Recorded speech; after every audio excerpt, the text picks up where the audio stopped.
رسول خدا ابو ذر غفاری کی وزڈم کی بہت تعریف کرتے تھے. ایک چیز ہوتی ہے نالج، وہ تو آپ نے کتابیں پڑھ لی، نالج آ گئی. جو قرآن کہتا ہے گدھے پہ کتابیں رکھ دی، سورہ جمعہ میں جو آیت آئی، ایک ہوتی ہے وزڈم. ابو ذر اس اعتبار سے دیکھیں، آج انٹرنیٹ کے اندر نالج ہے، وزڈم نہیں. فیس بک پہ نالج ہے، وزڈم نہیں. اور یہ ایک بہت اہم سبجیکٹ ہے، لیکن فی الحال شہزادی کونین والے ٹاپک کو آگے بڑھانا ہے تو ابو ذر کی وزڈم کی بہت تعریف.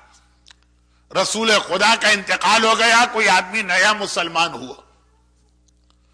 اب رسول تو ہے ہی نہیں دنیا میں. اہل بیت کی فیملی کو اس طریقے سے مدینے کے اندر محدود کر دیا گیا. اس نے ابو ذر کو خط لکھا کہ تم رسول خدا کے پاس پوری لائف رہے.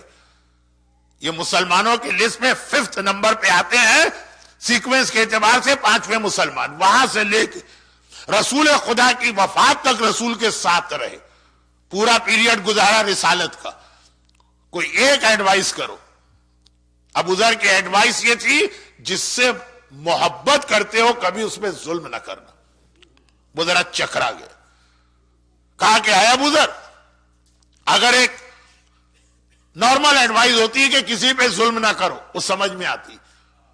جس سے سب سے زیادہ محبت کرتے ہو، محبت کرنے والے پہ تو آدمی کبھی ظلم نہیں کرتا، اس کی وجہ سے دوسروں پہ ظلم کرتا. اپنی اولاد سے محبت ہے، اپنی بیوی سے محبت ہے، اپنے شوہر سے محبت ہے، اپنے بزنس سے محبت ہے، اپنے مکان سے محبت، جس سے محبت، اس کی وجہ سے آدمی دوسروں پہ ظلم کرتا. یہ کیا لکھ دی؟ لیکن ابو ذر، رسول خدا نے تمہیں ٹائٹل دیا لقمان و امتی. ایک لقمان بنی اسرائیل میں پہلے گزرا، ایک میری امت کا لقمان ہے، وہ ابو ذر. یقیناً اس میسج میں کوئی ایسی بات ہے جو میں نہیں سمجھ رہا ہوں. ابو ذر نے ایک مرتبہ ریپلائی دیا کہ سب سے زیادہ آدمی کس سے محبت کرتا ہے؟ اپنے آپ سے.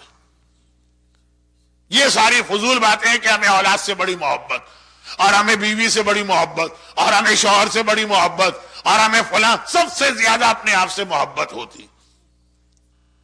یہی وجہ کہ عقل مند لوگ کہتے ہیں کہ 3 ایسے موقع ہیں کہ بڑے سے بڑا سوبر اور سیریس آدمی بھی بے وقوف بن جاتا. جن میں سے ایک ہے جب مرر میں اپنے آپ دیکھتا. بڑے سے بڑا عقلمند آدمی آئینہ جب اس کے سامنے آ جائے، آپ دیکھیں گے کہ کس طرح سے وہ اپنے آپ کو بنا رہا ہے، سنوار رہا ہے، سجا رہا. اتنا مزہ آتا اور اس طرح سے جھوم جھوم کے دیکھتا. اب پتہ نہیں اس کی انگلش کیا ہوگی، لیکن اس طرح سے کہ بڑے سے بڑا عقل مند آدمی آئینہ ہاتھ میں لے کے بے وقوف بن جاتا، کیونکہ اپنے آپ سے محبت. لیکن ابو ذر نے کہا کہ سب سے زیادہ آدمی اپنے آپ سے محبت کرتا. اپنے آپ پہ کبھی ظلم نہ کرنا، اور جس نے کوئی گناہ کیا اس نے اپنے آپ پہ ظلم کیا. یہ قرآن کی آیت. وَمَنْ يَتَعَدَّدْ حُدُودَ اللَّهِ فَقَدْ ظَلَمَ نَفْسَهُ. جس نے اللہ کے کسی ایک قانون کو توڑا اس نے اپنے آپ پہ ظلم کیا. تو زمانے کا امام سارے ظالموں سے انتقام لے گا جو کسی پہ ظلم کر رہے.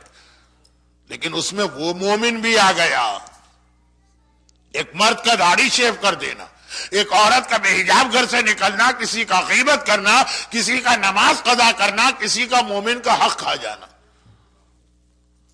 یہ سب خود ہمیں ظالموں کی فہرست میں شامل کر رہے ہیں. ہم اس کو کوئی نقصان نہیں پہنچا رہے، ہم اپنے آپ کو نقصان پہنچا رہے.